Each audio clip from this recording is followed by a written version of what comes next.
Estamos grabando ya. Ahí está. Bueno, entonces, listo. Entonces, hoy lo que vamos a ver, en la clase pasada vimos cómo se hace para obtener las soluciones de Hartree-Fock. Hoy lo que vamos a empezar a ver es cómo vamos avanzando, porque hasta ahora solamente vimos ecuaciones, pero no sabemos cómo se hacen las cuentas.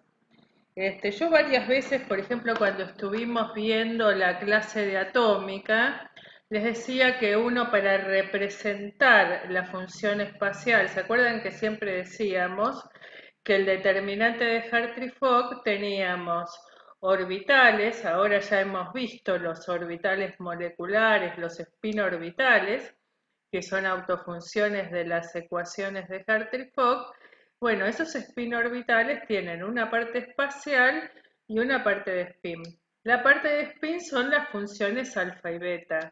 La parte espacial es cómo hacemos para representarla. Nosotros lo que queremos con la parte espacial, cuando armemos todo nuestro determinante de Slater, nuestra función de onda, es representar a los electrones en el espacio de las coordenadas. Bueno, para ello lo que tenemos que hacer es ver, bueno, cómo desarrollamos ese espacio de las coordenadas, cómo representamos ese espacio de la coordenada. Y eso es lo que vamos a ver hoy. Bueno, entonces los spin orbitales, que acá tenemos la primera ecuación, nosotros ya los habíamos visto la clase pasada y las anteriores también. Acá tenemos los spin orbitales, tienen una función espacial que depende de las coordenadas espaciales, y lo que vimos es que nosotros decíamos, bueno, vamos a tener orbitales moleculares doblemente ocupados, tal que por cada orbital molecular espacial tenemos un orbital de tipo alfa, un orbital de tipo beta. Entonces lo que tenemos que representar en el espacio de las coordenadas son estos phi sub j de r. Cuando nosotros lo que hacemos es hablar de spin orbitales restrictos, ¿qué quiere decir?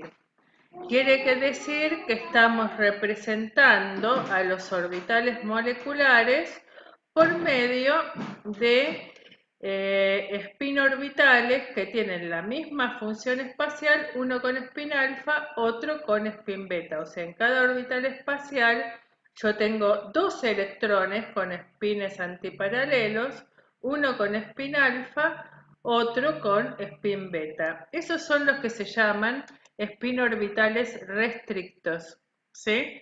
Entonces, cuando son restrictos, quiere decir que todos los orbitales moleculares tienen ocupación doble. Eso es lo que llamamos Hartree-Fock restricto, que fue lo que vimos la clase pasada. Suponíamos que cada uno de los orbitales moleculares ocupados estaba ocupado por dos electrones con sus espines antiparalelos, verificando el principio de Pauli. Y la solución que hemos propuesto entonces es un determinante formado por orbitales espaciales doblemente ocupados. Uno multiplicado por la función alfa, el otro multiplicado por la función beta. ¿Sí? Entonces, eso es lo que se llama representación de Hartree-Fock restricto, y es lo que usamos para capa cerrada. Capa cerrada, ¿qué significa? Significa que, por empezar, fíjense que el número de electrones va a tener que ser par, y vamos a tener que tener dos electrones por cada orbital espacial. Entonces, si tenemos n electrones, n grande electrones, vamos a tener n sobre 2 orbitales espaciales. ¿Está bien? Tales que todos esos orbitales moleculares están doblemente ocupados. Estos que están acá en la llave esta serían justamente los orbitales moleculares ocupados. Las ecuaciones que vimos en la clase pasada para resolver las ecuaciones de Hartree-Fock son estas que tenemos acá. Por ejemplo, si se trata de un spin orbital de tipo alfa, la desarrollamos de esta manera, es operador de Fock, que es un operador de un electrón. Yo siempre lo repito muchas veces porque es un error que suelen cometer muy frecuentemente. Es un operador de una partícula, el operador de Fock. Orbital espacial, que es un orbital molecular, el que estamos buscando, función alfa. Es sub J, entonces es la energía orbital de un ocupado, en este caso, y ese es el desarrollo en función espacial y de spin de la expresión de la ecuación de Hartree-Fock. ¿Cómo hacemos para deshacernos del spin? Porque nosotros queremos llegar a la representación de las coordenadas espaciales. Lo que hacemos, siempre hacemos el mismo tipo de receta, digamos. Multiplicamos por alfa conjugado a la izquierda e integramos en la variable de spin, que es lo que tenemos acá entre corchetes.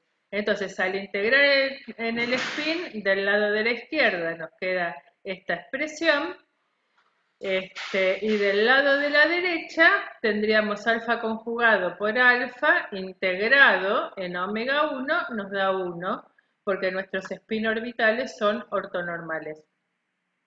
Entonces, usando la expresión del operador de Fock, que acá la recordamos, solamente esta es la expresión del operador de Fock, donde nos aparece el término que corresponde a energía cinética e interacción con los núcleos de un electrón y el operador que corresponde a operadores de Coulomb y de intercambio, y que acá siempre tenemos que recordar que esta sumatoria es sumatoria sobre ocupados.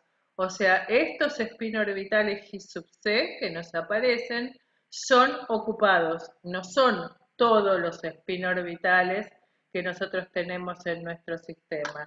O sea, el operador de Fock se define sobre los ocupados, ¿sí? Bueno, uno va desarrollando eso y tiene la ecuación escrita en función de la función espacial.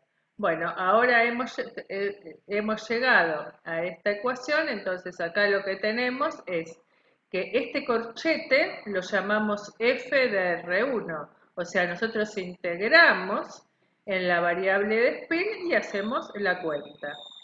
Entonces, este f de R1 por phi sub j de R1 nos da por un lado el término del operador de un electrón que llamamos de Core, ¿sí?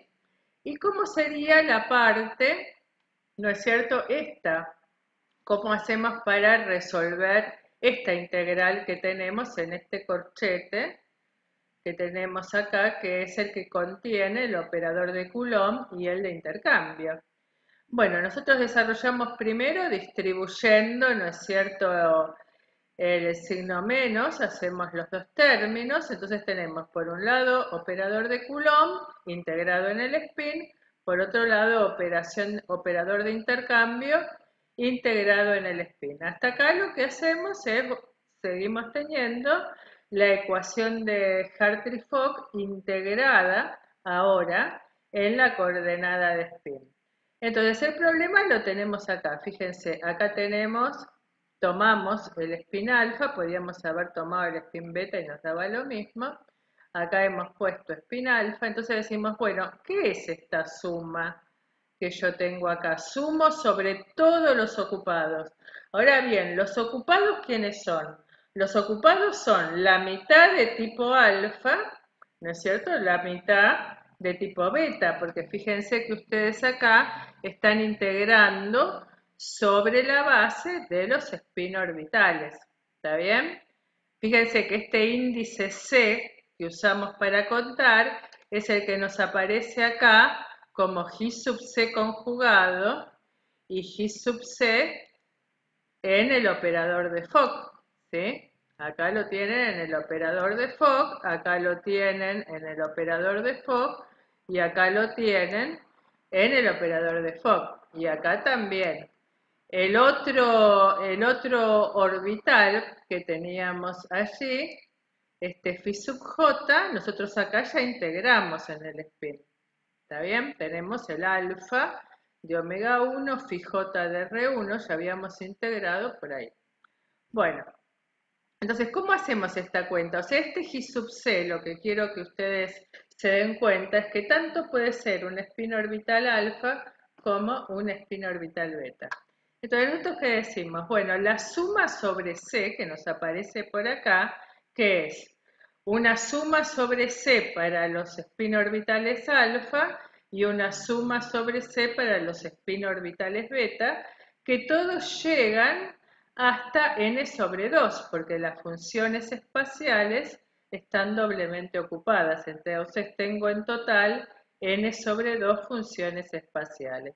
Bueno, reemplazamos las sumatorias sobre C por las dos sumas individuales, bueno, y nos van a quedar, después ustedes los ven con cuidado, los 4 términos. Son 4 contribuciones, pero acá empezamos a ver que nos aparece en la misma integral con distinta variable de spin, por supuesto, porque los electrones son, en el término de Coulomb son 2 electrones, que los que nos aparecen involucrados, ya con spines pueden ser los dos de tipo alfa en omega 1 y omega 2, los dos primeros términos son operador de Coulomb. Entonces tenemos por un lado la contribución, tal que los dos son alfa en omega 1 y omega 2, y 1 alfa y 1 beta en omega 1 y omega 2. Lo mismo pasa con el intercambio. Pueden ser los dos alfa o 1 alfa y 1 beta. ¿Está bien? Ahora bien, ¿qué es lo que pasa con esos términos? Cuando nosotros integramos en el spin, ustedes tienen que hacer la cuenta. Nosotros ya aprendimos a hacer estas cuentas, no la vamos a hacer de nuevo. La tienen que hacer con lo que vimos para elementos de matriz. Van a ver que el resultado de los dos primeros renglones es el mismo. Entonces eso en la integral de spin nos da 2 veces esta cantidad. ¿Está bien? O sea, las integrales en spin de alfa y de beta dan 1. ¿Por qué? Porque fíjense acá, bueno, esto es todo alfa, no hay discusión. Pero acá nosotros tenemos un alfa conjugado de omega 1 y tenemos un alfa de omega 1, ahí integra a 1. Y en omega 2 tenemos un beta conjugado de omega 2 y un beta de omega 2. ¿Sí? Entonces, estas son las dos, dan lo mismo y nos aparece 2 veces la misma contribución. En la parte de intercambio son todos alfa, así que eso contribuye. ¿Qué quiere decir? Que los dos electrones tienen sus espines paralelos, ¿sí? Así que contribuyen al intercambio. Pero en este último, en cambio, yo tengo para omega 1, por ejemplo, tengo alfa conjugado y beta. Esa integral sobre omega 1 me da 0. Y tengo beta conjugado y alfa, esa integral sobre omega 2 me da 0. Así que esta no contribuye. Y entonces tenemos 2 veces la contribución al operador de Coulomb, ahora escrita en base espacial, y una vez la contribución al operador de intercambio, porque al intercambio solamente contribuyen aquellos electrones que tienen spin paralelo, ¿sí? Bueno, entonces, ahí tenemos ya las ecuaciones de Hartree-Fock escritas en la base espacial. ¿Qué quiere decir? En orbitales espaciales, o sea, nos hemos sacado de encima al spin. ¿Está bien? Bueno, y lo podemos escribir de esta manera en función del operador de permutación, que es una notación más, digamos, más liviana, más llevadera, y ahí tenemos escrito ahora el operador de Fock en la base espacial. Acá esta sumatoria es sobre orbitales espaciales que están doblemente ocupados porque estamos haciendo Hartree-Fock restricto. Bueno, acá lo que tenemos es, bueno, cómo se escribe el operador de Coulomb en la base espacial, cómo se escribe el operador de intercambio en la base espacial. Siempre el de intercambio lo que se hace es hacerlo actuar a derecha sobre un orbital espacial, ¿sí? Entonces, de esa manera, nosotros, porque siempre vamos a tener que intercambiar los electrones. Entonces, esta es la forma en que trabajamos el operador de intercambio.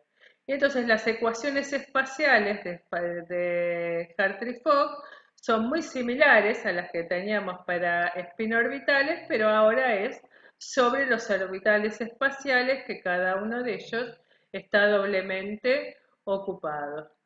La energía, entonces, se escribe siempre sobre orbitales ocupados y ahí tenemos la forma de la energía. Esta ecuación es muy fácil de escribir. Ustedes ya tienen todos los elementos, por eso no nos ponemos a desarrollar término por término.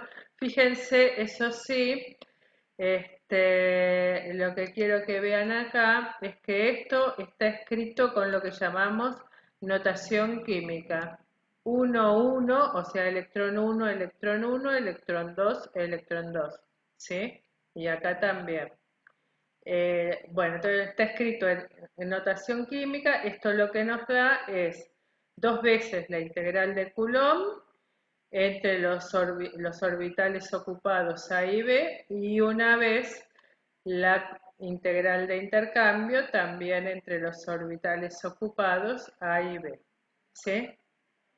Bueno, entonces ahí ya tenemos escrita la energía en la base de los orbitales moleculares de Hartree-Fock, que sabemos que están doblemente ocupados. La energía se calcula solo sobre orbitales ocupados, no sobre orbitales vacantes.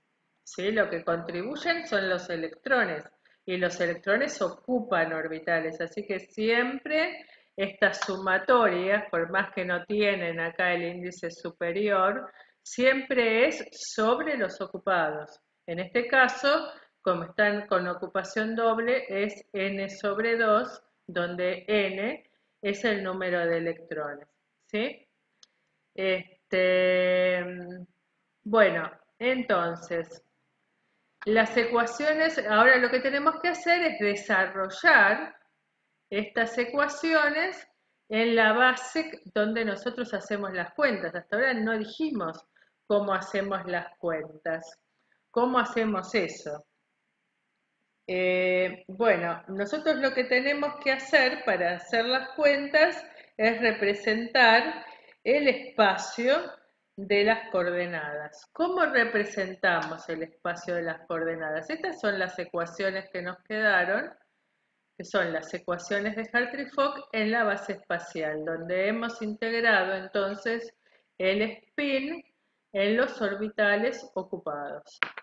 Bueno, para representar a nuestros orbitales espaciales, nosotros lo que hacemos es escribirlo como combinación lineal de un conjunto de funciones espaciales que nosotros elegimos para representar el espacio de las coordenadas.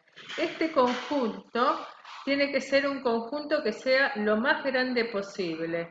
¿Por qué? Porque cuanto más grande es ese conjunto, mejor puedo representar el espacio de las coordenadas, ¿sí? Entonces, este conjunto lo llamamos FIMU, ¿sí? Donde los FIMU son muchos, todos los que yo pueda, según cuáles sean mis posibilidades de cálculo. ¿Está bien? Cuanto más grande es ese conjunto, mejor represento el espacio de las coordenadas. ¿Se acuerdan que ya más de una vez lo dijimos, pero lo vimos cuando hacíamos atómica?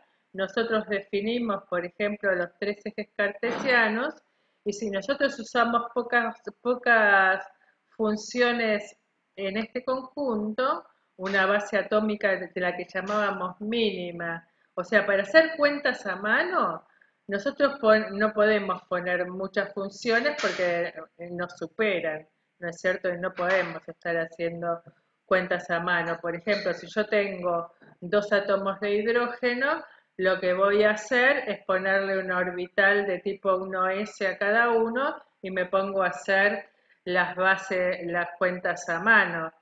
Pero lo que nosotros sabemos es que en ese caso yo puedo hacer la cuenta, ver cómo es el orbital, qué simetría tiene, para eso me sirve, pero no es eficiente mi cálculo. ¿Qué quiere decir que no es eficiente? Que no es comparable con datos experimentales, no es confiable el número que yo obtengo, por ejemplo, de la energía, del momento dipolar, de cualquier propiedad que quiera yo calcular a partir de mi función de onda, porque mi función de onda es pobre, y es pobre porque yo usé una base muy pequeña, dejé muchas regiones del espacio sin representar. Entonces siempre este número K tiene que ser lo más grande posible. Entonces, ¿qué es lo que hacemos? Bueno, cada uno de los orbitales moleculares o orbitales espaciales lo escribo como combinación lineal de estas funciones de las coordenadas. Y estas funciones las elijo yo. Nosotros en la clase de atómica vimos que se acostumbra a poner funciones que estén centradas en cada uno de los núcleos y que van teniendo distintas formas matemáticas. ¿Se acuerdan que la función S era tipo esférica? Las funciones de tipo P se acostaban sobre los ejes cartesianos. Las D aparecen en el espacio diagonal entre los ejes cartesianos y así van tapizando todo el espacio de las coordenadas. Cuantas más funciones yo pongo, mejor tapizado tengo ese espacio y mi cálculo es más preciso.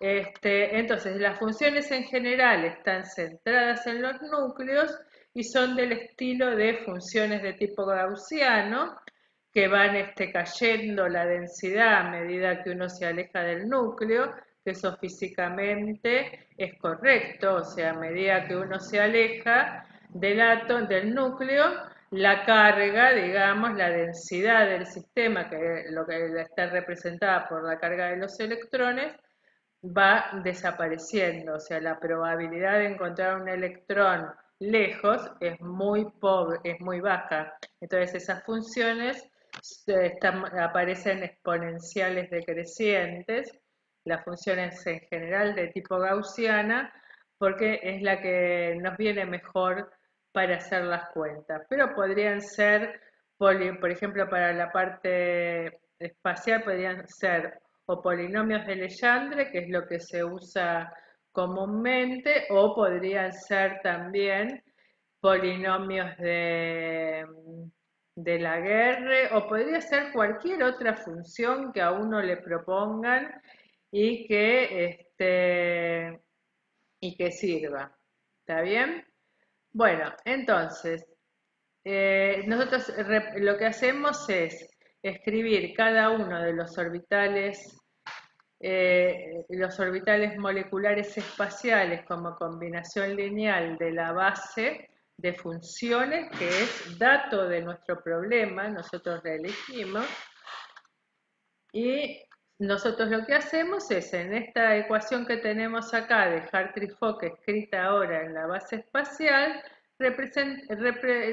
reemplazamos el orbital espacial por su desarrollo en la base de los FIMU. ¿Está bien? Lo único que hice acá es reemplazar, nada más. Bueno, ¿cómo hacemos para poder avanzar con la solución de esta ecuación? Bueno, multiplicamos a la izquierda por el FINU conjugado e integramos en la coordenada espacial, ¿sí? O sea, fíjense que acá son ecuaciones de una partícula. Nuestra partícula es el electrón. Bueno, entonces nos queda esto. O sea, hemos multiplicado a la izquierda por el FIMU conjugado, miembro a miembro, e integramos miembro a miembro en la coordenada, por ejemplo, del electrón 1. ¿Está bien? Bueno, entonces acá nos empiezan a aparecer una cantidad de cuentas que vamos a ir definiendo antes de desarrollar esto de qué se trata cada una de ellas. Vamos a definir esta cantidad que son elementos de matriz de overlap. ¿Qué quiere decir overlap o solapamiento? Como las funciones estas decíamos, nosotros las vamos centrando en cada uno de los núcleos, bueno, van a tener intersección esas funciones. Esa intersección, ¿no es cierto? La probabilidad de encontrar un electrón en el espacio definido por phi nu y phi mu se llama integral de overlap. O sea, ese mu nu lo que está midiendo es el solapamiento entre dos orbitales atómicos, dos funciones espaciales centradas en un mismo átomo. ¿Está bien? En un mismo núcleo.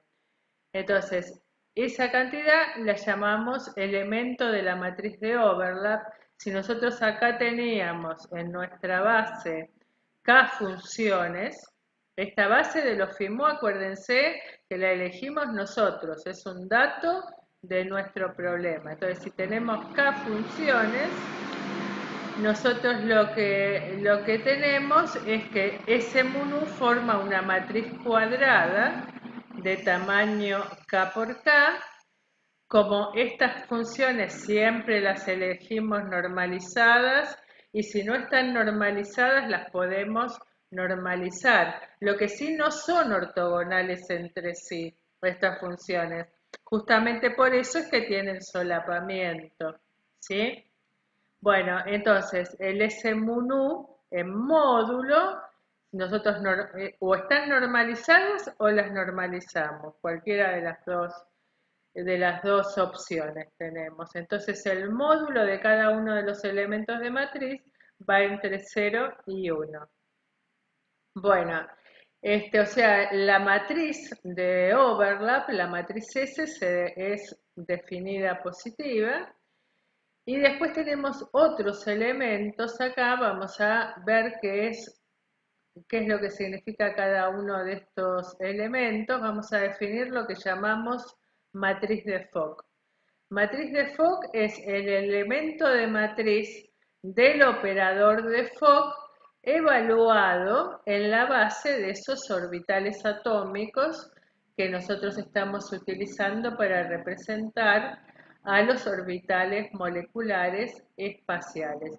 Esta es la definición del elemento de matriz de Fock entre dos orbitales atómicos mu y nu.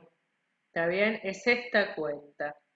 Entonces, si nosotros tenemos esto, ahora volvemos a esta ecuación y decimos, bueno, esta integral que yo tengo acá, ¿no es cierto? Es el F mu nu, por la definición que hice. Y esta integral que tengo acá es el elemento de la matriz de overlap entre los orbitales mu y nu. Entonces, estas ecuaciones que tenemos en este renglón, o sea, esta ecuación que tenemos acá, la podemos escribir en su expresión matricial, que es esta que nos aparece por acá, que es esta que tenemos por acá. Entonces, esta es la ecuación matricial de Hartree-Fock en la base espacial. Y esas son las que se llaman ecuaciones de Rutherford. Entonces, estas ecuaciones, veamos cómo corre cada uno de los índices. Los índices griegos, mu y nu, corren sobre la base, por ejemplo, el conjunto de las bases atómicas, sobre los orbitales estos, phi mu, que tenemos acá en este conjunto que elegimos nosotros, ¿sí? Entonces, mu y nu corren sobre la base atómica y el índice I es el que representa cada uno de los, por ejemplo, lo podemos identificar con las energías orbitales. Los I, si uno se pone a contar cuántas ecuaciones tenemos acá, el índice I corre desde 1 hasta acá, tal que hasta n sobre 2, digamos, de estos K, son los que corresponden a orbitales moleculares doblemente ocupados, ¿sí? Cada orbital molecular, esos son los primeros n sobre 2 orbitales moleculares doblemente ocupados. Los restantes van a ser orbitales moleculares vacantes. La matriz C, entonces, esta es una matriz cuadrada, donde nosotros, pero fíjense que esta matriz de K por K incluye entonces orbitales ocupados y vacantes, o sea, estas ecuaciones, si bien uno las desarrolla, ¿no es cierto?, en toda esta parte que tenemos por acá, en todo este desarrollo, cuando nosotros decíamos el operador de Fock, estas ecuaciones son para todos los orbitales espaciales, las ecuaciones de Hartree-Fock. Eso ya lo vimos también en la clase pasada, que si bien uno está buscando la energía, la función de onda que se definen sobre ocupados, después las ecuaciones de Hartree-Fock son para todos, o sea, son para orbitales ocupados y orbitales vacantes, ¿sí? Así como estas son para orbitales ocupados y vacantes, las ecuaciones de Rutherford también. Por eso el índice I corre desde 1 hasta acá, igual que los índices mu y nu. La matriz de los coeficientes, fíjense, esta matriz es muy importante porque esta les sirve para saber cómo se desarrolla cada orbital molecular en la base de las funciones atómicas que uno eligió para describir el espacio de las coordenadas. Entonces, esta es una matriz cuadrada, esos coeficientes son los que contienen cuál es el desarrollo que estamos buscando, y la matriz de las energías orbitales sabíamos que era diagonal. Entonces acá lo que tenemos es una matriz que me define las energías orbitales, que son números que están en la diagonal de esta matriz, y fuera de la diagonal es todo cero, la matriz de las energías orbitales. Entonces una matriz diagonal de tamaño K por K, y las energías orbitales son solución entonces de esta ecuación. Acá nosotros ya sí tenemos, ¿no es cierto?, cómo hacemos para encontrar la solución concreta de las ecuaciones de Hartree-Fock, porque ahora tenemos escrito todo en la base espacial y en función de ese conjunto de funciones phi mu que nosotros hemos elegido. Será una base más grande o más chica según cuáles son nuestras posibilidades de hacer los cálculos en una computadora. Si hacemos las cuentas a mano, vamos a elegir una base muy chica, que es lo que llamamos base mínima.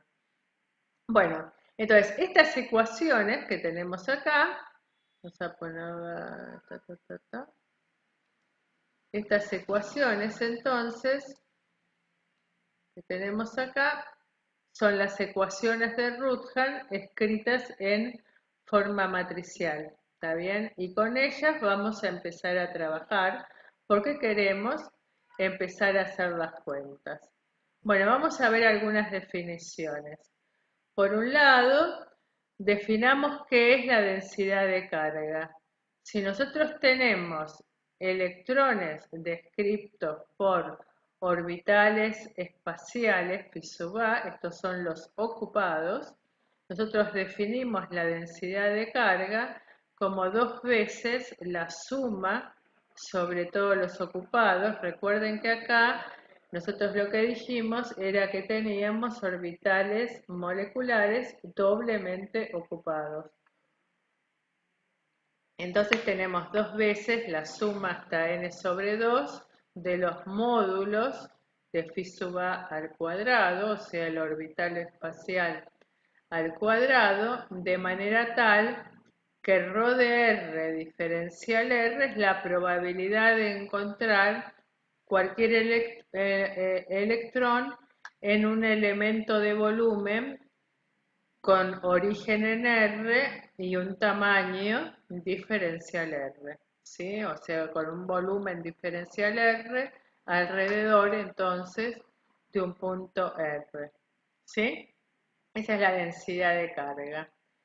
¿Qué le pedimos a la densidad de carga? Que su integral nos dé la carga total. Siempre pedimos eso.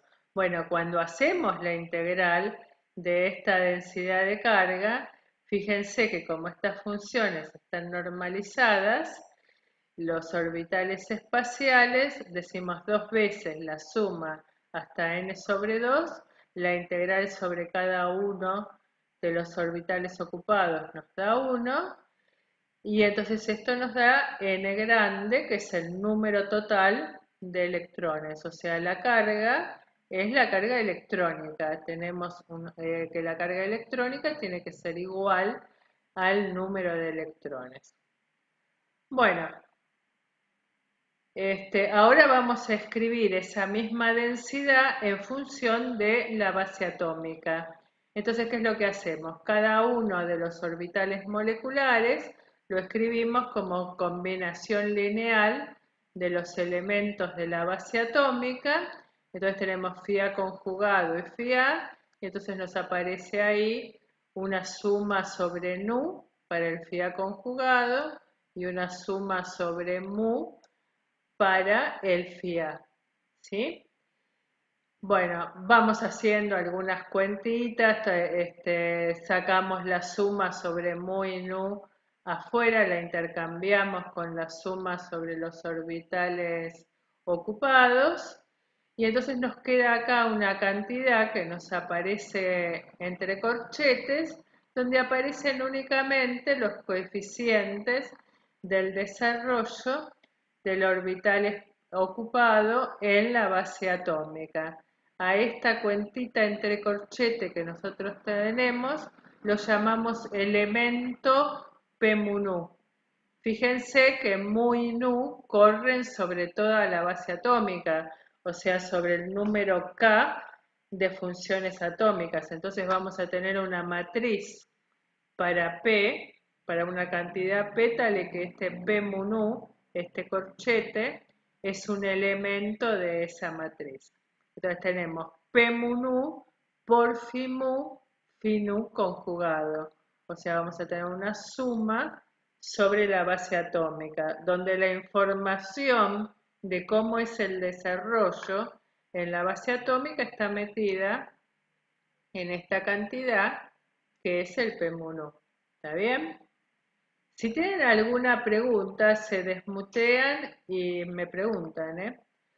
Bueno, entonces a esos elementos de matriz los llamamos elementos de matriz de la densidad de primer orden, P mu nu, y lo definimos de esta manera, que es lo que teníamos en el corchete, ¿sí?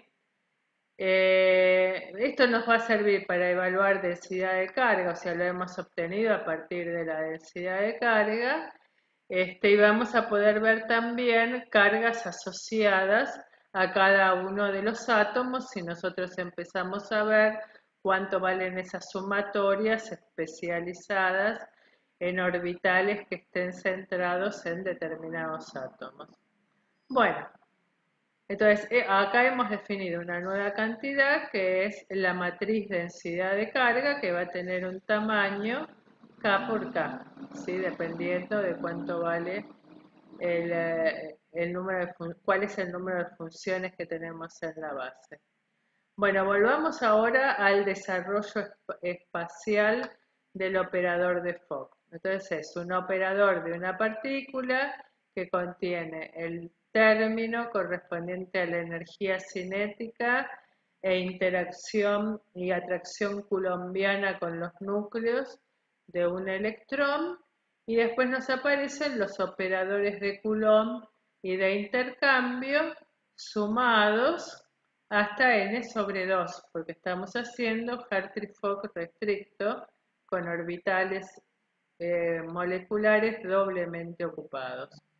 Bueno, para este primer elemento, que es el operador de Fock, nosotros ya vimos cuál sería la expresión del elemento de matriz de este operador en la base atómica.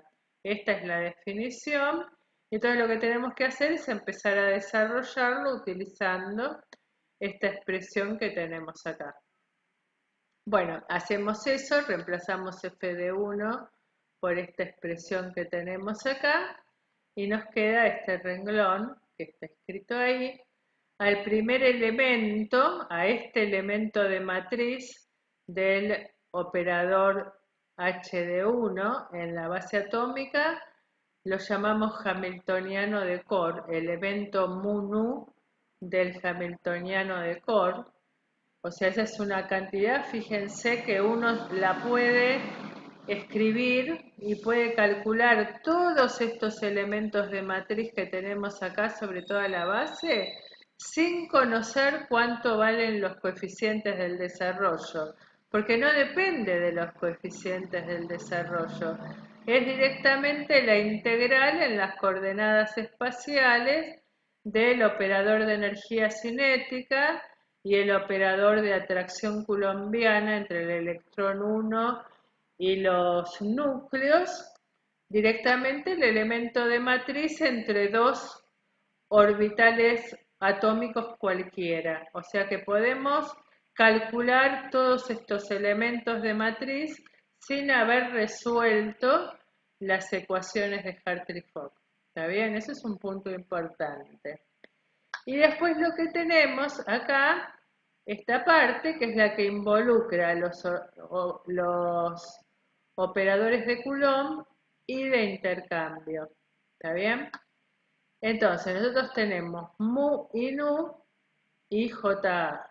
Este elemento que tenemos acá, esto está escrito en notación química siempre, esta es la integral de Coulomb, mu, nu, fíjense una cosa, que mu y nu son orbitales atómicos. Cuando uno hace notación química, acá uno lo que tiene es que acá le estamos poniendo, tenemos 1, 1, ahí es 2, 2. Y después acá en la otra lo mismo. Es 1, 1, 2, 2. ¿Sí? Eso es notación química.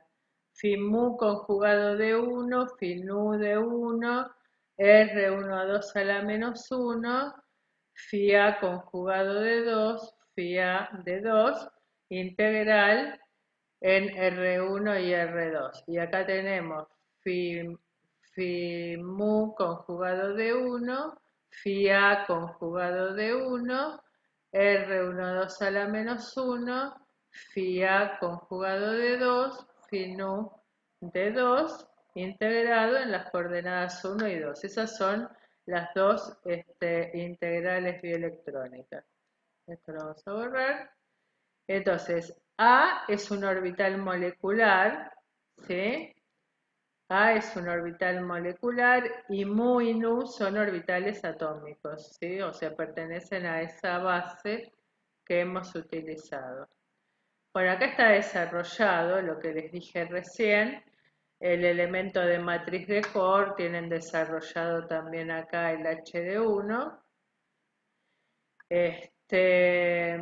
Esta cantidad que está acá es el término coulombiano del potencial que siente, ¿no es cierto?, un electrón que esté en cualquiera de esos orbitales debido a su atracción con el núcleo de carga ZA, ese es el término coulombiano atractivo.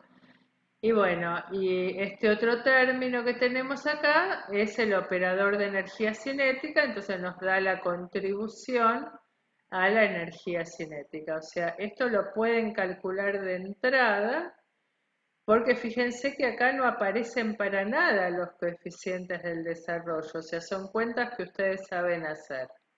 Entonces reescribimos los elementos de matriz del operador de Fock y entonces nos da, tenemos el H mu de core, que es este que pusimos por acá, ¿sí? Y después para la parte de Coulomb e intercambio, que era lo que nos quedaba por acá, ¿sí? ¿Qué es lo que tenemos? Tenemos mu y nu y acá tenemos orbitales moleculares espaciales A, por ejemplo.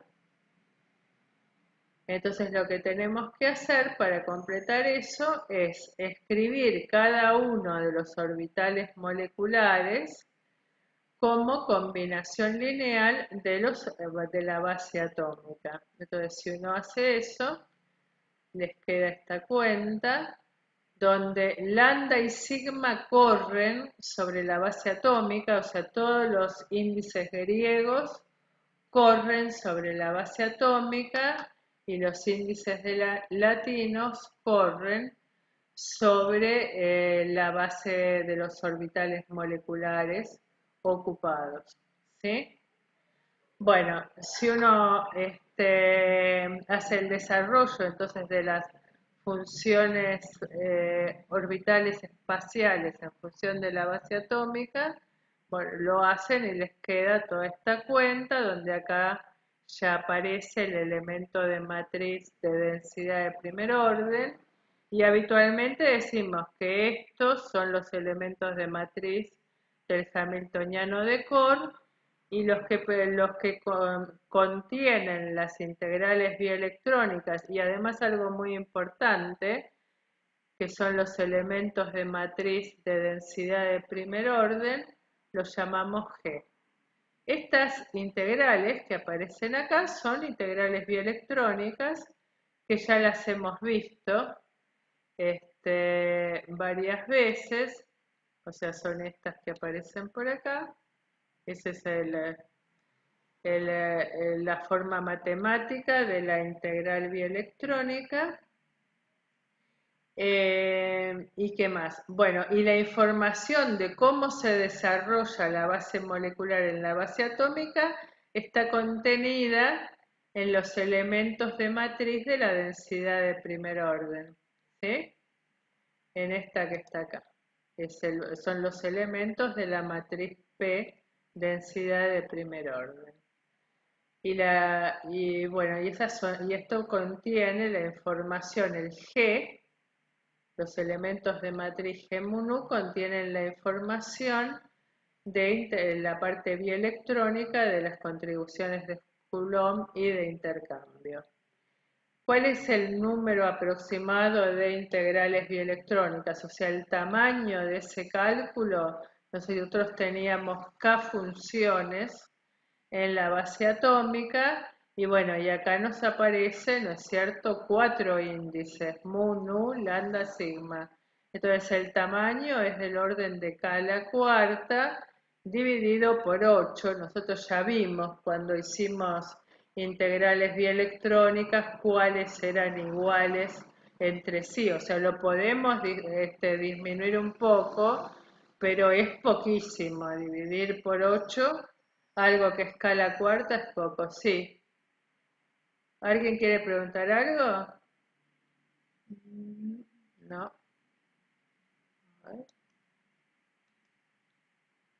No, por ahora va bien por ahora.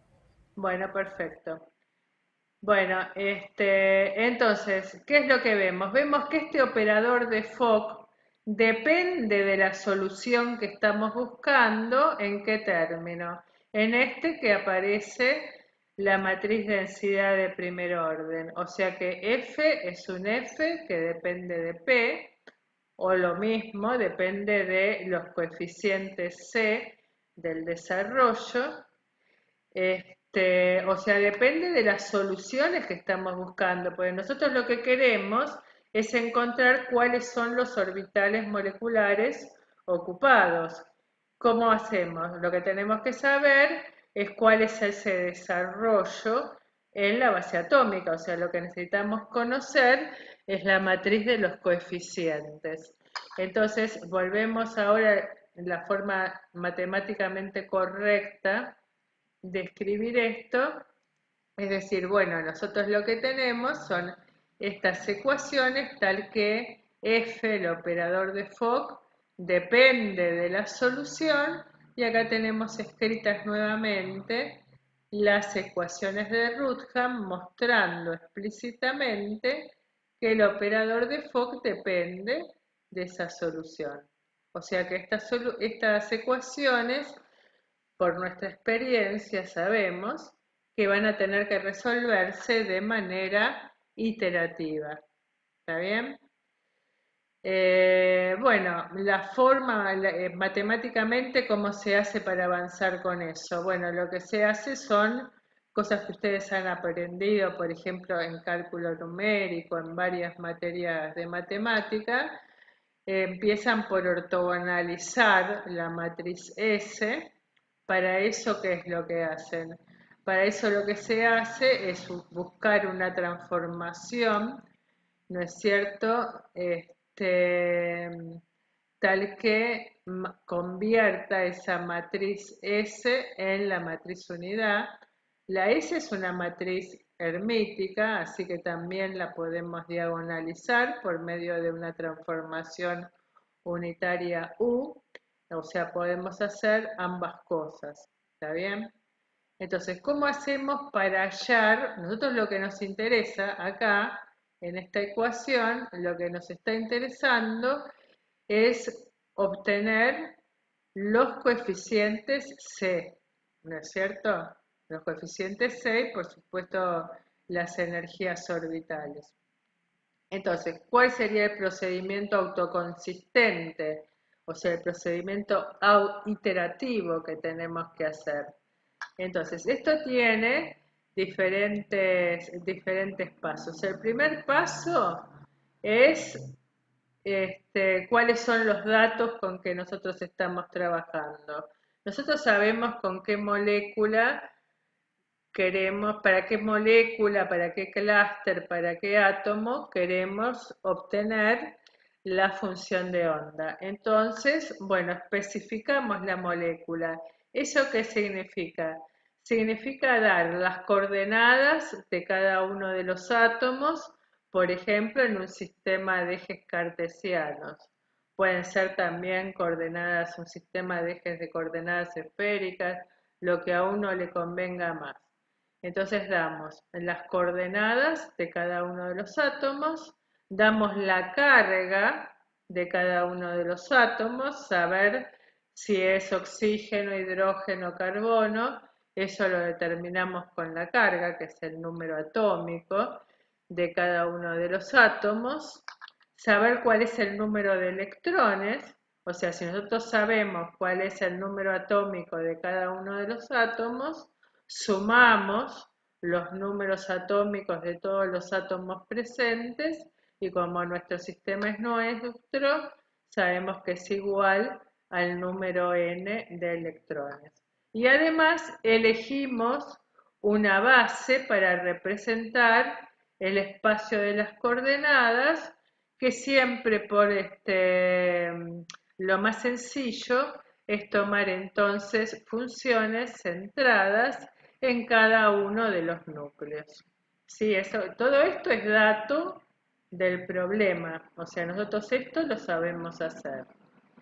A partir de ahí vemos, bueno, qué cosas puedo calcular de entrada con los datos del paso 1.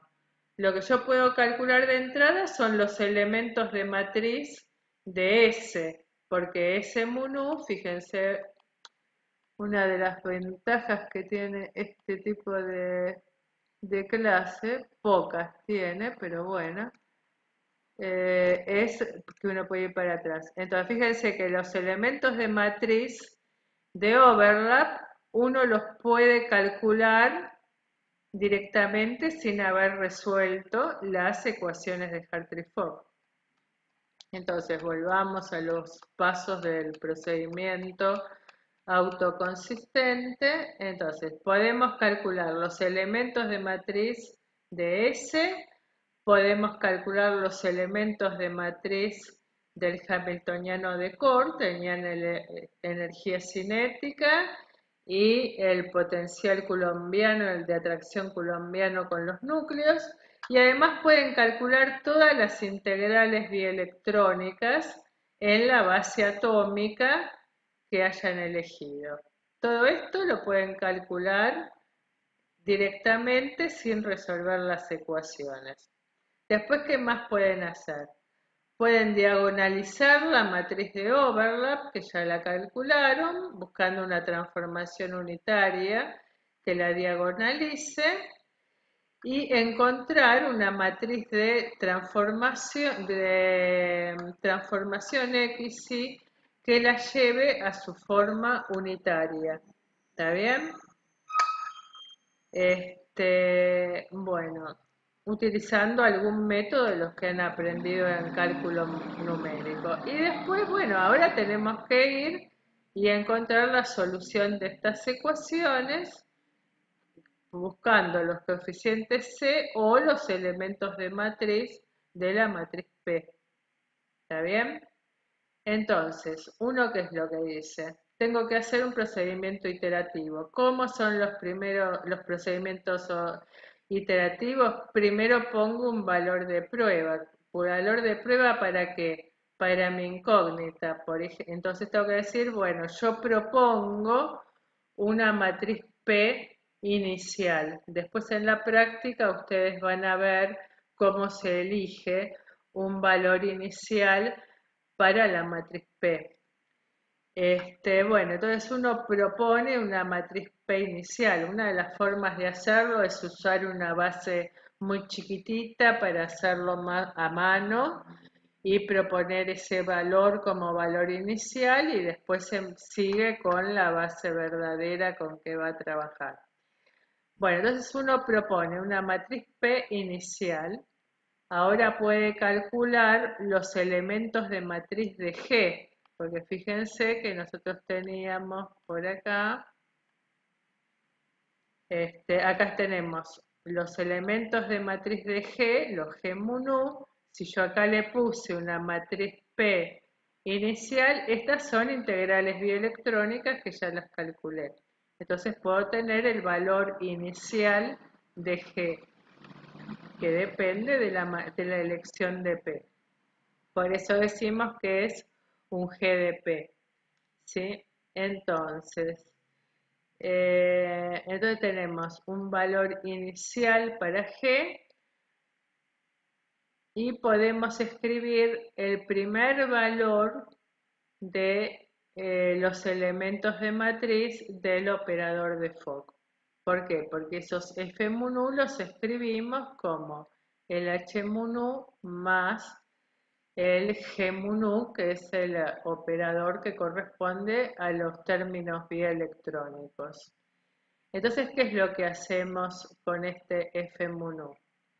Calculamos una matriz transformada, F', ¿para qué? Para sacarnos de encima la matriz de overlap. Esta F' es X más por F por X. Fíjense que X era la que llevaba a la matriz S a la matriz unidad. ¿Y eso por qué nos sirve? Nos sirve porque acá nos está molestando la matriz de overlap. Entonces, si a esta nosotros podemos llevarla a la forma unidad, nos es más fácil resolver esas ecuaciones. ¿Y cómo lo hacemos? Nosotros sabemos que la podemos transformar en la matriz unidad por medio de una transformación X. ¿Eso qué significa? Eso es equivalente a decir, bueno, yo lo que estoy haciendo es transformar mi base de orbitales por medio de esta transformación X. Entonces, si yo transformo mi base de orbitales por medio de esa transformación X, lo que voy a encontrar es un operador F', elementos de matriz F', que me van a producir al diagonalizarlo coeficiente C' y energías orbitales. O sea, cuando vuelvo a estas ecuaciones, mediante esa transformación llevé S a la matriz unidad. Entonces, lo que me queda es una ecuación que es F por C igual a C por E, pero eso es equivalente a haber transformado mi base de funciones. Si yo transformo mi base de funciones, acá voy a tener un F', C' igual a C' por E. ¿Está bien?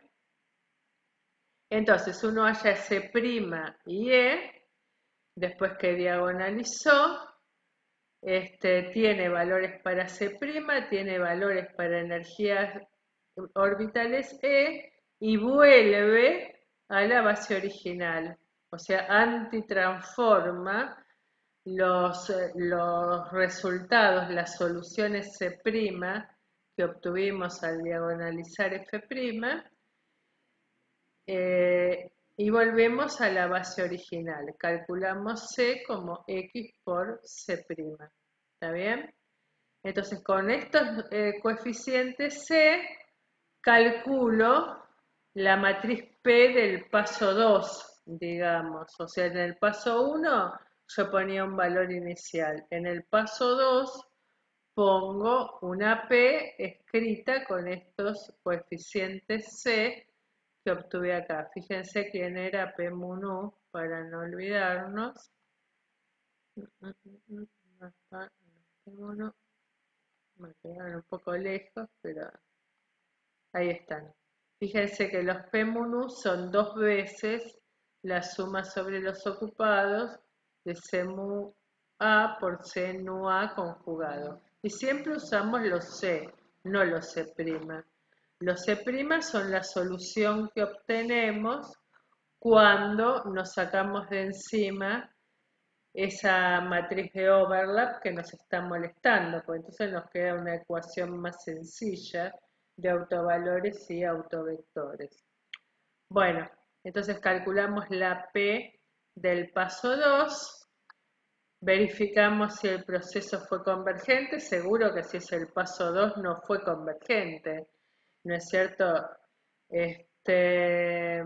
Entonces con esa matriz P volvemos al paso 5, acá, volvemos a calcular el nuevo G mu nu porque depende de P a través del operador G, que es el de las integrales bioelectrónicas. Volvemos a calcular G, le sumamos H mu nu, que no varía, y tenemos nuevos valores para los elementos de matriz del operador de Fock. Seguimos con todos los pasos, F', C', antitransformamos, volvemos a evaluar la matriz P, ahora sí tiene sentido empezar a verificar la consistencia del procedimiento, ver si es convergente o no. Eso lo que podemos hacer es comparar matrices P consecutivas y establecer, bueno, para mí la matriz P está convergida cuando, por ejemplo, sus elementos de matriz difieren en menos de, por ejemplo, 10 a la menos 6. O la energía difiere de cada paso, cada vez que hago un ciclo, difiere en menos de 10 a la menos 4, 10 a la menos 5, 10 a la menos 7, 10 a la menos 8, la cota que uno haya fijado, ¿sí? Entonces, uno va iterando de esa manera hasta que alcanza la convergencia. Cuando uno llegó a la convergencia prefijada, que es una tolerancia que nosotros elegimos, con los últimos valores de C, P y F, uno ahora sí ya tiene la función de onda. Tenemos los orbitales moleculares ocupados y por lo tanto también los vacantes. Y puede evaluar energía, valores de expectación, demás. La energía acá la tenemos escrita para un determinante de orbitales espaciales doblemente ocupado. Las energías orbitales son los elementos de matriz de F en la orbital espacial A, ¿sí? Son los FAA. Y entonces nosotros decimos, bueno, esta es la forma de la energía, esta es la forma de la energía orbital. Entonces, si uno se fija esta cantidad y la compara con la energía orbital, podemos decir que 0 lo escribimos de esta manera, como HAA más FAA, que es la energía orbital. Y bueno, y ahí ya tenemos escrita la energía E0, ¿sí? La energía total nos tenemos que acordar siempre que le tenemos que sumar la contribución de los núcleos fijos que tenemos por Bohr-Oppenheimer para poder comparar con datos experimentales. ¿Está bien? Bueno, entonces listo, ya tenemos todo, ya podemos calcular la energía. También podemos calcular cuál es el valor de expectación de cualquier operador, ya sea un operador que es suma de operadores de un electrón, como por ejemplo teníamos ahí el hamiltoniano de Bohr. Su valor de expectación, por definición, es el valor medio en el estado fundamental. Y entonces, bueno, eso es 2 veces la suma hasta n sobre 2 de los elementos de matriz del hamiltoniano de un electrón en cada orbital ocupado. Esto suma hasta n sobre 2 porque están doblemente ocupados.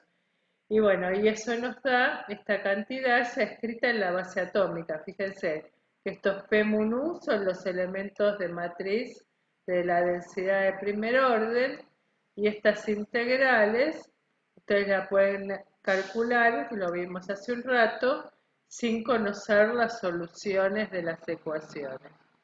O sea, está escrito todo, el valor de expectación para un operador de un cuerpo en función de los elementos de matriz de P mun U. Esta forma matemática sirve para cualquiera, por ejemplo el momento dipolar, que es un ejemplo sencillo que podemos hacer.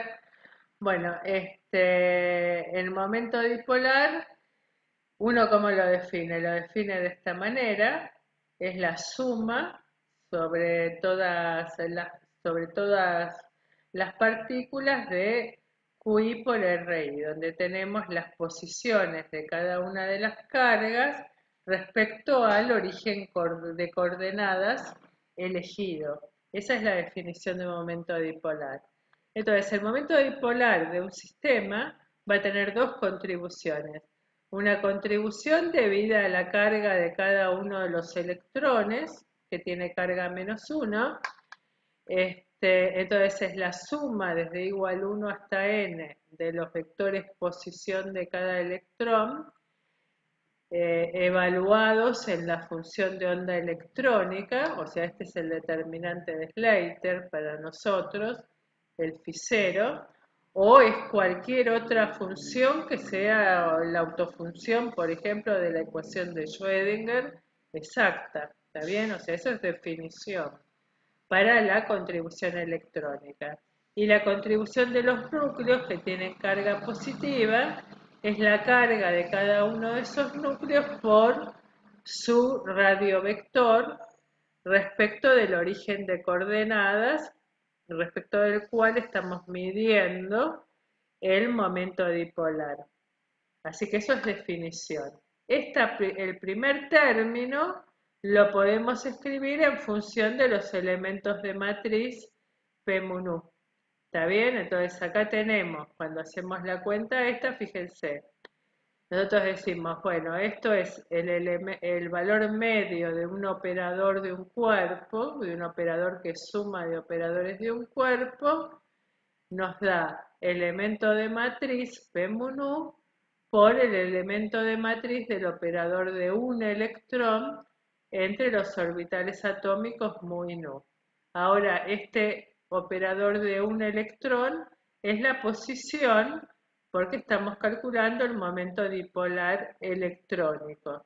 Entonces, este es el elemento de matriz P-MUNU, la contribución al momento dipolar electrónico entre los orbitales mu y nu, eso se suma sobre los mu y los nu, y la contribución de las cargas nucleares, la misma que teníamos acá. Y así podemos calcular el momento dipolar de nuestro sistema. La carga electrónica, como vimos hace un rato, es igual al número total de electrones. La definimos de esta manera, ¿sí? Y ahora lo que podemos hacer es escribir este cuadrado de los orbitales doblemente ocupados de cada uno de esos orbitales en función de los elementos de matriz P y S. ¿Sí? Si nosotros escribimos esto, desarrollamos esto phi sub A por el desarrollo en la base atómica, nos queda esta expresión que tenemos para la carga total. Fíjense que tienen P mu nu por S nu mu. ¿Está bien? Entonces, como uno acá tiene una sumatoria sobre nu de esta cantidad, eso es lo mismo que decir sumar sobre mu los elementos de matriz P por S, mu mu. ¿Está bien?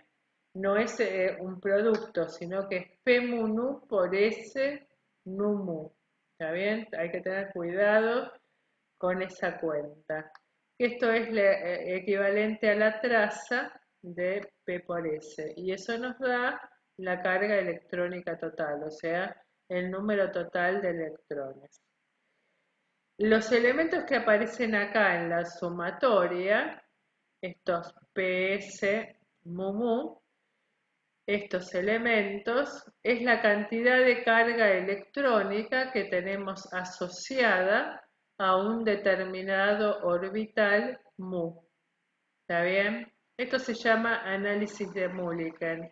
O sea, de toda esta carga, supongamos que son 10 electrones. Por ejemplo, es una molécula de agua, tenemos en total 10 electrones. En la molécula de agua, ¿qué es lo que tenemos? Tenemos un oxígeno y después tenemos un hidrógeno por un lado y por otro lado tenemos otro hidrógeno, ahí está.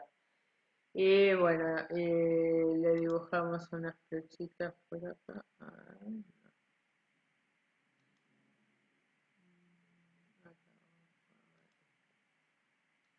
Y ahí tenemos las dos uniones. Ahí está, más o menos. Bueno, entonces supongamos que nosotros tenemos una molécula de agua, entonces tenemos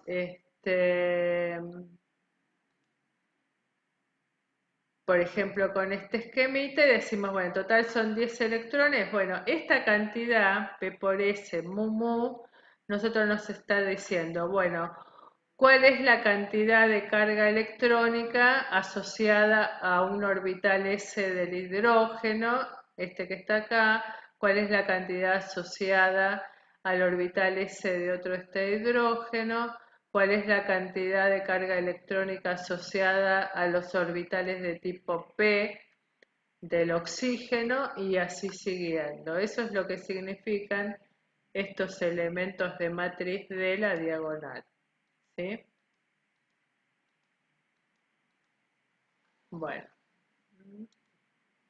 Bueno, después lo que podemos definir es la carga asociada a cada uno de los átomos. Esto lo van a ver en la práctica y es importante para el trabajo que tienen que hacer de análisis poblacional, que es el que van a tener que entregar al final de la cursada de la práctica de la materia. Son todas estas cantidades que la van a ver en la práctica de ecuaciones de Rutherford. Entonces, el análisis poblacional donde uno dice, bueno, la carga asociada, ¿qué es? Es la carga positiva que tengo, que es la carga nuclear, más la carga electrónica asociada, que sería sumar, ¿no es cierto?, cuál es la contribución de cada uno de los orbitales atómicos. Entonces uno dice, bueno, la carga asociada al átomo A, por ejemplo, en el ejemplo anterior uno dice, bueno, la carga asociada al oxígeno, ¿qué sería? La carga del oxígeno, ¿sí? Y sumarle la carga asociada a cada uno de los orbitales atómicos que están centrados en el átomo de oxígeno, de cualquier tipo de orbital atómico, orbital S, orbital P, cuál es la carga asociada a cada uno de ellos. Esa es la carga total asociada al átomo A. ¿Está bien? Pero el análisis esta parte no es única, o sea, esta forma de escribir la carga asociada a cada orbital atómico es lo que corresponde al análisis de Mulliken. Nosotros eso lo podemos modificar transformando por medio de una matriz, esta matriz S, por ejemplo. Nosotros qué decimos, esta cantidad, como nosotros sabemos que la traza del producto de dos matrices A y B es lo mismo que la traza de B por A, entonces nosotros lo que podemos hacer es multiplicar a ambos lados por si nosotros miramos esto y tomamos el alfa como un medio, si tomamos un alfa igual a un medio y hacemos S a la un medio, P, S a la un medio, ¿sí? Eso nos da exactamente lo mismo que esta cantidad para la cantidad n total. Fíjense, acá tienen que la carga total es la suma sobre mu de P por S. ¿Está bien? Entonces, si uno multiplica miembro a miembro, acá a ambos lados, S a la un medio, S a la menos un medio, del otro lado, uno lo que puede obtener, o S a la alfa, S a la 1 menos alfa, uno tiene esto que da exactamente lo mismo, si uno tiene en cuenta que la traza de A por B es lo mismo que la traza de B por A, o sea, da también el número total de electrones. Pero eso permite hacer un análisis poblacional diferente de las cargas asociadas. Entonces, cuando uno elige el alfa igual a un medio, lo que obtiene es lo que se llama análisis de Legrim, que se usa en orbitales naturales, que es un tema que vamos a ver más adelante. Y bueno, y entonces uno lo que tiene es que esta cantidad, digamos, la carga asociada a un determinado orbital atómico, eso es bastante arbitrario. ¿Por qué? Porque la matriz S nosotros la podemos transformar siempre mediante esas transformaciones X que utilizábamos para facilitar el procedimiento autoconsistente. Así como nosotros la llevábamos a la matriz unidad para que nos fuera más fácil resolver las ecuaciones de autovectores y autovalores, también podemos utilizar una matriz X como la que estamos poniendo acá, que es un S a la un medio por S a la menos un medio, para llevarla a otra forma que nos permita describir de otra manera la carga asociada a cada uno de los orbitales atómicos, con tal de que la suma total de los elementos de matriz de P me siga dando el número total de electrones. ¿Está bien? Eso es lo que se llama análisis poblacional. O sea, cómo es la forma de estos elementos, uno lo puede ir cambiando mediante esas transformaciones X que estuvimos viendo antes. Entonces, que está Perdón, escrito profe, acá. ¿te puedo hacer una Sí, pregunta? sí. Entiendo qué es esto del análisis poblacional. Lo que no entiendo es por qué definirlo. ¿Qué sentido tiene que exista, digamos? ¿Por qué es útil? Ah, bueno, tenés toda una rama que lo van a ver ustedes en la práctica. Es una pena que este año con el tema de del coronavirus no pudimos hacer el laboratorio, pero nosotros en los labs de computación lo que hacemos es ir calculando orbitales moleculares, viendo la densidad asociada a cada uno de los orbitales moleculares y los vamos graficando. Y entonces estas cantidades que nos aparecen por acá asociadas a cada uno de de los orbitales centrados en cada átomo nos sirven para ver, por ejemplo, cuál es el número aproximado de electrones que nosotros lo tenemos compartiendo dos orbitales atómicos. O sea, es como para poder analizar, por ejemplo, qué región de la materia de la molécula es más negativa, qué región es menos negativa, poder estudiar, por ejemplo, la polarización de una molécula, o sea, cómo se va distribuyendo la carga electrónica en la molécula. O los electrones son móviles, ¿sí? O sea, no se quedan quietos alrededor de un átomo, sino que se van moviendo, se van acomodando. Entonces, con estos análisis poblacionales, uno puede ir analizando que nos puede interesar, por ejemplo, tanto para reacciones químicas como para generar compuestos con determinadas propiedades. ¿Está bien? O sea, radicales que nos sirven para producir algún tipo de reacción, producir algún material con propiedades específicas. Y entonces ese análisis poblacional nos sirve para ver qué zonas de la materia, de la molécula, por ejemplo, son más negativas o tenemos un dipolo, ¿no es cierto?, en una molécula, tal que tenemos la carga negativa en qué región y la carga positiva preferentemente en qué región, y con el análisis poblacional lo podemos cuantificar en números, no cuantificar pensando en la cuántica, en la mecánica cuántica, sino, bueno, qué zona la carga es más uno, más un medio, menos un medio en términos de electrones, ¿sí? Para eso nos sirve. Nos sirve para hacer una especie de análisis topológico de nuestro material o de nuestra molécula o de nuestro clúster. ¿Está bien? Entiendo, entiendo, Para perfecto. eso es.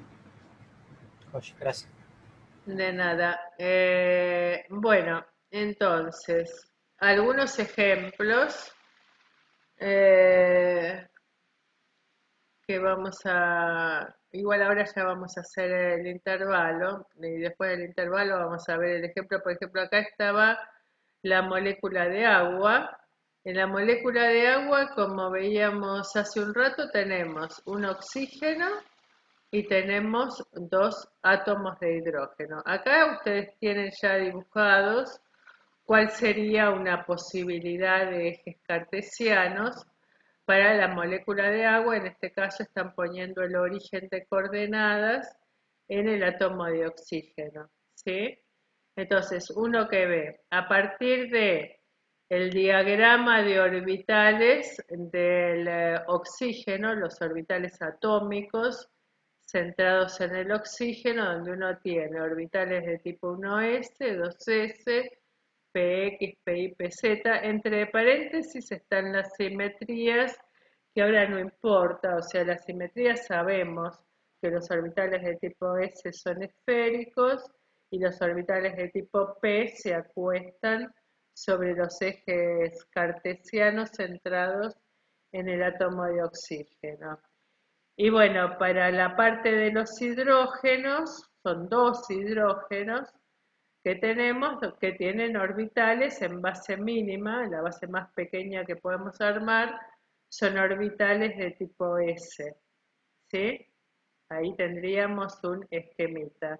Bueno, entre los orbitales